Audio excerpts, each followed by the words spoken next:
Hi guys, welcome back to the channel. FPL Consult here, and in today's video I have my Game Week 2 team selection. For the benefit of those of you guys who are new to the channel, what we do in team selection videos most of the time is we have a look at the previous game week, in this case Game Week 1. We review my scores, and thereafter I discuss a bit of my transfer plans going into Game Week 2 and show you guys my final selection as well. So hopefully you guys enjoy this video. There will also be an additional section just for this week where we discuss a little bit more in depth the triple captain Haaland option.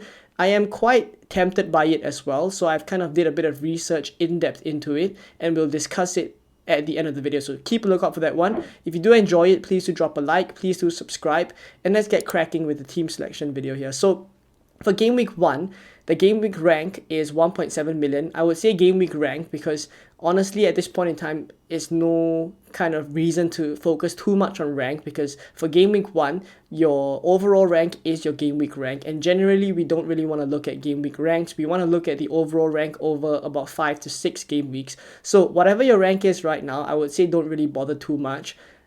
Come back to it at maybe 6 to 7 game weeks later on, and we'll review it again to see how we've kind of progressed for the first few game weeks. So for now I'm at 1.7 million.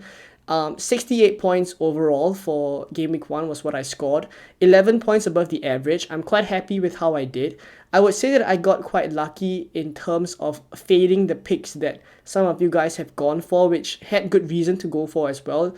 There were risks involved with someone like Kwanzaa. Like, his minutes was never 100% guaranteed, but no one ever expected that a centre back that started the game will be hooked at halftime for tactical reasons. Like, that could never have been something that we factored in. We just kind of knew that his minutes wasn't secure, but usually when you start the game, a centre back would kind of see it through. So I would say that that is quite unlucky for owners, and Kwanzaa has also dropped 0.1 in price value, so I had him in a couple of my last few drafts, but looking at the way things panned out, I'm happy that I did not go with him. But for those of you who did go with him, then there are replacements that you guys can go for, like Robinson, for example, who is a standout option. In terms of Barco, who is also someone that kind of disappointed owners in game week 1 because he was benched, I went for Dunk instead, only because of the news that Brighton kind of signed a right back. They signed an additional defender, and that defender could have played right back, could also play left back, and thereafter it gave me a bit of doubt as to whether Barco would start, and also Estupiñán being back on the grass kind of pushed me off Barco and go for Dunk instead. So without that news, I would have gone for Barco and then be in the position where I wouldn't have this 6 points too. So going for Dunk here, I'm pleased with that call. He would be likely someone that only comes back into the team for game week 4 and 5, because that's when Brighton have good fixtures. For game week 2 and 3, I don't foresee myself using him, but happy to have Dunk with 6 points here. For Porro and Trent, both of them scored quite well. Trent 8 points. He had 2 bonus despite not getting any returns whatsoever. So you see that the way that he plays, I think he would attract quite a bit of bonus points if Liverpool do keep a clean sheet, whether or not he gets attacking returns. If he does, then I think quite certainly if he gets attacking returns plus a clean sheet, I do like the look of Trent going forward. So definitely a mainstay in my team. For Porro, he got a goal. He got bonus as well. I think the only downside there, because he was so attacking, I really like that I picked him over someone like Gabriel. But the only downside is that he's currently yellow flagged. So I need to deal with him soon. And depending on what we get in the press conferences, I will react accordingly. And I will discuss in the next section when we select the team, the plans around potentially who I will replace him with if he's not fit to go. Just to mention the goalkeepers before we move on to the midfield. Henderson there with 2 points. Quite disappointing, Crystal Palace. I mean, I did expect that their defense would hold up slightly better, but they kind of crumbled a little bit towards the end, and Brentford kind of won Crystal Palace. I would say that Eze was slightly unlucky, but talking about Eze now, he's someone that I could have gone for instead of Gordon. I decided to pay the extra 0.5, and then Newcastle had Fabian Schär sent off, and thereafter, Jacob Murphy got taken off, and Gordon is the one who stayed on, but again, he came off around the 70th minute because he's not in a position where his fitness allowed him to play 90 minutes. So kind of disappointed that not more returns could have come for Gordon, because I think if it was 11 men on the field for Newcastle, I think there could be quite a number of goals for them against Southampton. So a bit bummed there, but we kind of have everything. For Saka and Jota, both of them returned. Very happy to have gone for them. Jota as well, looking like he will continue to keep his minutes, so I'm happy with that. For Nkunku, I think a lot of people are starting to jump off on him, but I don't see why we shouldn't give him one more week. Like, Man City was never the fixture that Nkunku was going to score well in. If he did get a return, then that would be a bonus. But I was always waiting for game week 2 onwards, so I will give him game week 2 and we'll see what happens. Up front, Isak got 10 points. I captained him. Could have been more. Could have said that maybe I would captain Saka instead, but I think it was never close. I was always going to captain Isak. So 10 points there for an assist. I would take it. And Haaland, 7 points, scored against Chelsea. João Pedro blanking. I'm not too concerned about João Pedro. Like, I received a couple of questions saying maybe we should sell João Pedro with tough fixtures coming up as well. I want him in my team for game week 4 and 5. Yes, they have signed a couple of additional strikers now, so I think we need to consider the next few game weeks. But thankfully, Smith Rowe is on my bench, so he will likely come in for João Pedro. That was the rotation that I planned for game week 2 as onwards as well. So there we go with the game week 1 scores. Pretty happy overall. Hopefully we can build on this. So let's take a look now at my game week 2 team. So this is my team as it stands. It is a 3-5-2 formation, and simply what I've done is I've dropped João Pedro and Dunk down to the bench because both of them have Manchester United at home. And I've started Smith Rowe and Robinson, who both have Leicester at home. So this was a rotation that I always planned from the start of the season. I knew that Brighton would have tough fixtures from game week 3 and game week 2 and game week 3. So I knew that I would want Fulham players to come in for game week 2 and 3 because they have good fixtures, then promoted sides. So Leicester and Ipswich is their fixture. I think it's quite close now looking at it for Smith Rowe and João Pedro. Robinson, I'm always starting ahead of Dunk, but Smith Rowe and João Pedro is close, and I'm leaning towards Smith Rowe at the moment for the fixtures. So Leicester at home here, and it's a 3-5-2. I think overall, looking at my squad, I quite like the fixtures that I've been able to optimize. It's West Ham at home for Crystal Palace, so Henderson in goal hopefully can keep a clean sheet there. In defense, it's Trent, Porro, and Robinson. Porro, obviously the one that is yellow flagged at the moment. Again, I'm waiting for press conference updates on his injury. I do hope that he will be able to start because looking at how attacking he was in game week 1, I was very pleased with how he was playing. And he got a goal as well, so very, very happy with him. The only thing about Porro is game week 3 onwards, the fixtures get bad. So I do think, like, if it is a case where he's not going to start in game week 2, I will sell him, despite, not wanting to spend a transfer this early. Like, you could argue that I could start Dunk against Manchester United at home, but I may take the chance, and the only kind of move that I'm considering at the moment is Porro down to Rico Lewis, because Rico Lewis is... He would be a bit of a punt. Like, he's obviously a bit of risk involved here because he is not secure for minutes, but I think there is upside to go for Rico Lewis, who is quite attacking, and 4.5 million for entry into the Man City defense. It is quite tempting. So if Porro is truly going to miss out in game week 2, then I think Rico Lewis could be the one I go for. In midfield, it's Jota, Smith Rowe, Gordon, Saka, and Nkunku. So speaking about, I guess, Jota first, I think he keeps his minutes. I like the way that he played in game week 1. It was very convincing. Darwin didn't get any minutes whatsoever. Gakpo only came on in the 80th minute, so only got 10 minutes. I would say Jota is currently the first choice centre forward, and hopefully he keeps up the performance that he's putting up at this point. Against Brentford, I definitely think he could get something. For Smith Rowe, as I've mentioned just now, always wanted him to come in game week 2 and 3 when Fulham have good fixtures. So he would leave the team, or I guess go down to the bench, and João Pedro back in from game week 4 onwards when Brighton's fixtures start to pick up. But for now, looking at Smith Rowe, he's playing the number 10 position. He did get subbed off at the 62nd minute when they were playing Manchester United, but we were always going to see his minutes kind of eased in. They were going to manage his minutes because Marco Silva already said he hadn't played 90 minutes in a very, very long time. So I never expected him to play a full game, but I did like what I saw from him when he was on the pitch. So hopefully he gets something against Leicester. For Gordon, Bournemouth away is a good fixture for him. There's always a talk about Gordon not being as good away from home as he is at home. But I do like that I have double Newcastle here, and hopefully with the kind of 11 men. Like hopefully this time, if they have 11 men, then they would kind of perform better. I think Fabian Schär leaving the team or being suspended just does not bode well for whether it's a defensive perspective or an attacking perspective, because he starts to play quite well from the back. Like he has a good range of passing. So sometimes, that's how the counter attacks kind of start. So losing Fabian Schär and that kind of passing that or distribution that he has could be detrimental, but I'm hoping against Bournemouth, who also haven't started the season very, very well. I think Bournemouth against Newcastle could see Newcastle scoring quite a number of goals there. So I have double Newcastle. Saka against Aston Villa away. This is not the easy fixture for him, but he is so consistent, never leaving my team, I think, for now. And then Nkunku has Wolves away. So this was the one where I was mentioning a lot of people thinking whether wanting to move off of Nkunku or not. I think give him one more week, and that is still where I stand. I want to see the way Chelsea set up against slightly weaker opposition. Like, no disrespect to Wolves, but playing Man City is never an easy fixture. So playing three kind of central midfielders in Enzo, Caicedo and Lavia, I don't think it's something we see every week from Chelsea. So with Nkunku potentially playing the number 10 role for game week 2, I would hope to see that. And if he looks good, like he could suddenly become a mainstay again. So things move very quickly in football. I would give him one more week. So Wolves away is an alright fixture for him. If he scores a goal, suddenly the opinion on Nkunku changes as well. So he's a hold for me, and he's staying in my team for game week 2.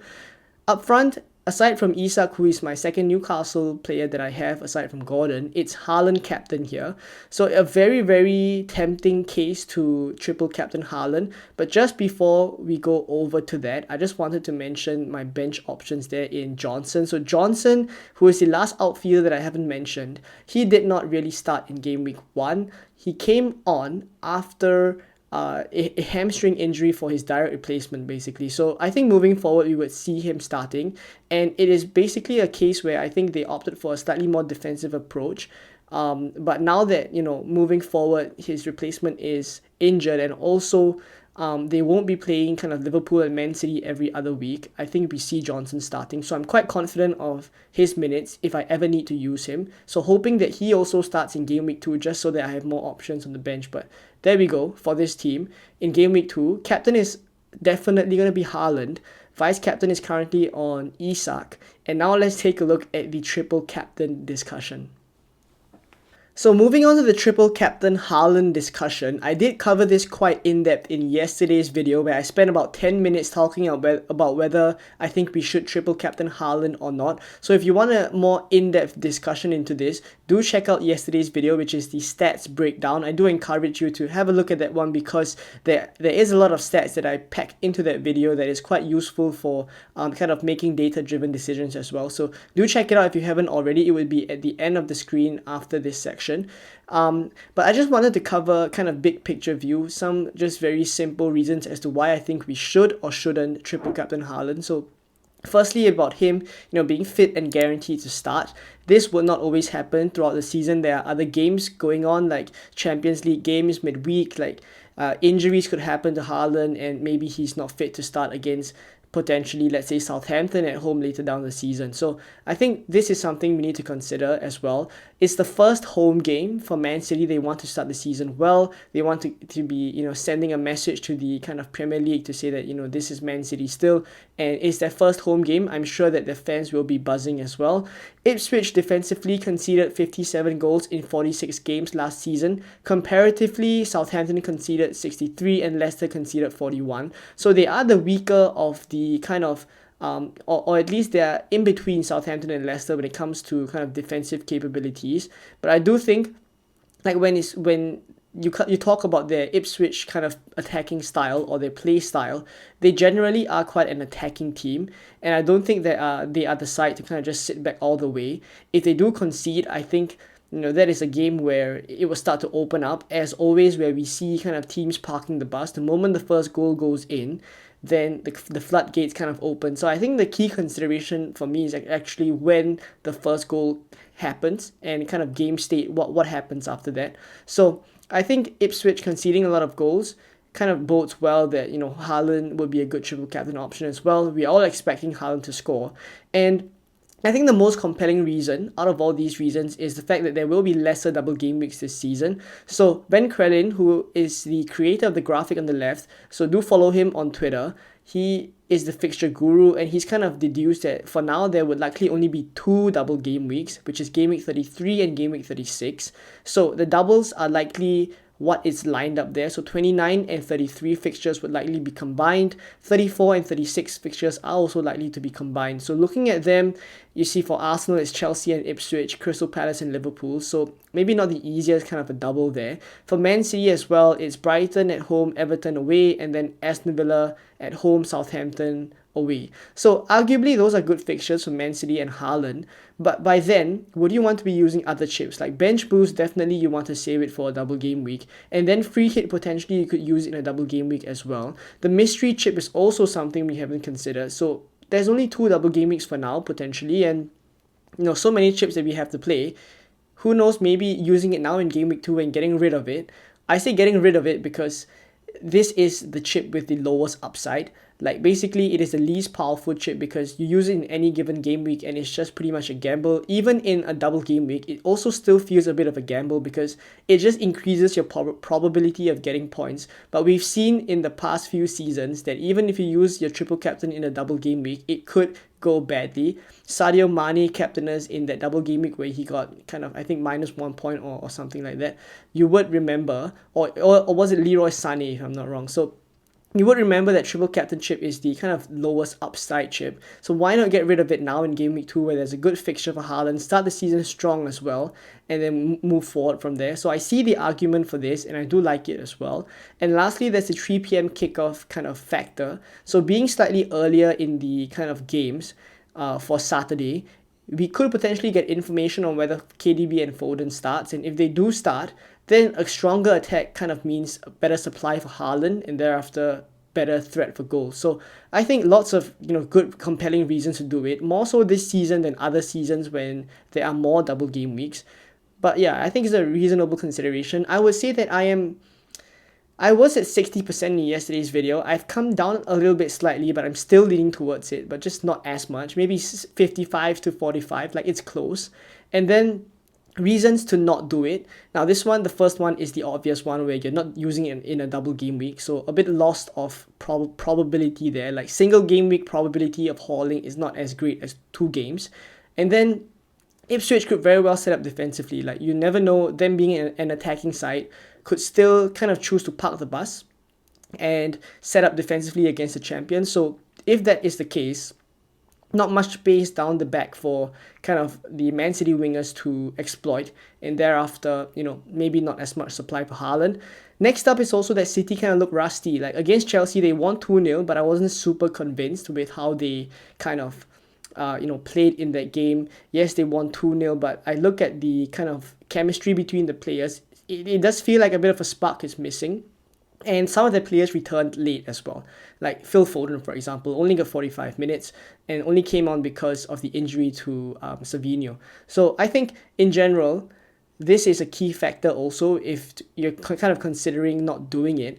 Like City being kind of slowly getting up to speed, getting the gears going again is something that is quite compelling as to why you should just save it for later on, where they are a team in general that start the season slower, or at least in the past few seasons we've seen, and thereafter when things are slightly more pressurized, where they are in situations where they need to win to keep up with, say for example, Arsenal or Liverpool, when the title race is getting close, they start to perform the best in those situations under pressure. So there's a compelling reason to save it for later game weeks, later even single game weeks then as well. So good reasons there. The last one is for Rodri. So basically there's no Rodri still. Like it's likely he won't be starting against Ipswich, and he hasn't had any minutes as well. So I don't see a case where Rodri will be playing, and thereafter there's a bit less control of the midfield because he brings so much to the midfield for Man City.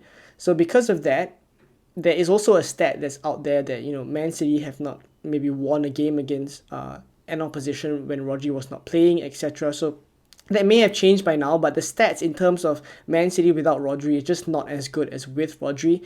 The only other kind of counterpoint to this is that I would say it's Ipswich. So playing kind of Bernardo Silva and Kovacic in the double pivot may not be the worst thing in the world. Like, they are players completely capable of controlling the midfield against Ipswich as well. So I guess that's a counterpoint to having no Rodri, that there are capable players of playing that position as well. But yeah, in general, kind of a holistic view as to whether you should or shouldn't triple captain Haaland. I don't think it's a clear-cut answer as to whether you should or shouldn't do it. But I do think like this game week and game week 2, and this season in particular, with less double game weeks, I think it's more of a consideration now as it would have been the previous few seasons ago. So let me know down in the comments below where you stand. I am 55% likely to do it and 45% not to do it. So that's where I stand at the moment. If you are uncertain as well, that's fine. Let me know how likely you are to use it in the comments down below. But if not, as I've shown my previous kind of graphic, that is my team selection. And also just waiting on news for Pedro Porro as well. But if not, I will always be here on the deadline. So 3 hours before the deadline is always when I stream. So I will see you guys 3 hours before the deadline on Saturday. But if not, thank you for watching to this point. I hope you enjoyed the video, and if you did, please drop a like and also subscribe as well if you are new around here. And I'll catch you guys on the deadline stream. Bye bye.